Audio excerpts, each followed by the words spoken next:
What are your strengths and weaknesses? Sir ये सबसे चूतिया सवाल है सर। सबसे पहले तो स्ट्रेंथ है ही नहीं। In English, please. I'm telling you. Why will I tell you my weaknesses? मैं आपको अपने स्ट्रेंथ वीकनेस के नाम पे बताऊंगा। जैसे English. I'm a perfectionist. मैं वर्कोहॉलिक हूँ। मैं इनोसेंट। English. बैंक क्या लौड़े? ये क्या इंग्लिश इंग्लिश इंग्लिश लगा रखा है बे? 4 साल का था मैं जब मेरे पापा जबलपुर में किसी हलवाई के यहां काम करते थे। खुद तो कभी स्कूल गए नहीं, इसलिए अपनी गांड घिस घिस के मुझको स्कूल में भर्ती करवाया। अब कहने के लिए तो वो इंग्लिश मीडियम स्कूल था, लेकिन साले हमारे टीचर लोग खुद हिंदी में बात करते थे। हमारे स्कूल के लड़के एक दूसरे से यो व्हाट्स अप डॉग ऐसे बात नहीं करते हैं। क्या भौंक रहा है तेरा लंडा आजकल है? ऐसे गले मिलते हैं।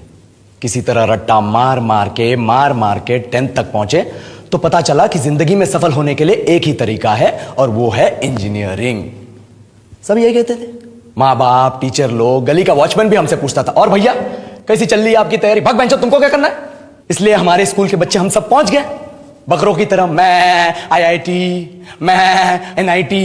अरे जिस बच्चे ने अपने बाप को जलेबी तलते देखा है वो तो यही सोचेगा ना कि जिंदगी में पैसा ही सब कुछ है। I did not choose this engineering life, sir, and neither did this engineering life choose me. It was shoved down my throat by my teachers while my hands were tied to my back by my friends and my parents watched in silence. और English सुनेगा तो मादरचोद तो सुन। 10th के बाद 2 साल लग गए इस कॉलेज में घुसने के लिए, कोचिंग में निकाल दिए। ना कुछ खेले ना कुछ सीखे, और 2 साल बाद जब यहां पहुंचे तो पता चला कि बड़े शहरों के कॉन्वेंट स्कूल के पढ़े बच्चे जब अंग्रेजी में बात करते हैं तो मरे हुए फूल भी खिल उठते हैं। आहा, हवा में ऑक्सीजन की मात्रा बढ़ जाती है इनकी अंग्रेजी सुन के। और पूरे कॉलेज की लड़कियां इन इंग्लिश स्पीकिंग लड़कों को अपना जीवनसाथी.com मान चुकी है। तुझे क्या लगता है? मुझे कभी लगा नहीं कि मैं अपनी अंग्रेजी पे काम करूं, अपने पर्सनालिटी पे काम करूं। बहुत लगा। ये चूतिया इंडस वैली सिविलाइजेशन का जो एजुकेशन सिस्टम बिठा के रखे हो, जिसमें हर साल में 10 सब्जेक्ट, हर सब्जेक्ट में theory, practical, viva, lab work, external, internal, majors, minors, assignment, project, thesis, गांड मार के रख लिया हमारी।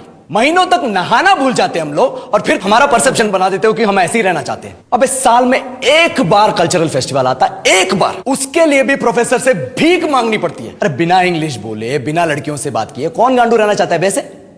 पर टाइम कहां है कुछ सीखने के लिए? लगे पड़े हैं कोडिंग सीखने, 3 लैंग्वेज सीख रहे हैं, अलग अलग इंग्लिश छोड़ के। लेकिन जब प्लेसमेंट्स की बात आई तो सबको एप्टीट्यूड चाहिए, पर्सनैलिटी चाहिए, इंग्लिश स्पीकिंग चाहिए। It is not that we can not speak English, sir. We are just very conscious of our diction and our pronunciation, and we are not confident to speak in front of anyone else. If the curriculum was a little bit diverse, if the engineering colleges in our country focused on our all round development instead of functioning like a goddamn factory that is just mass producing robots by killing their dreams and handing out degrees, I would not be sitting here in this pointless HR interview, the likes of which exist only in our country.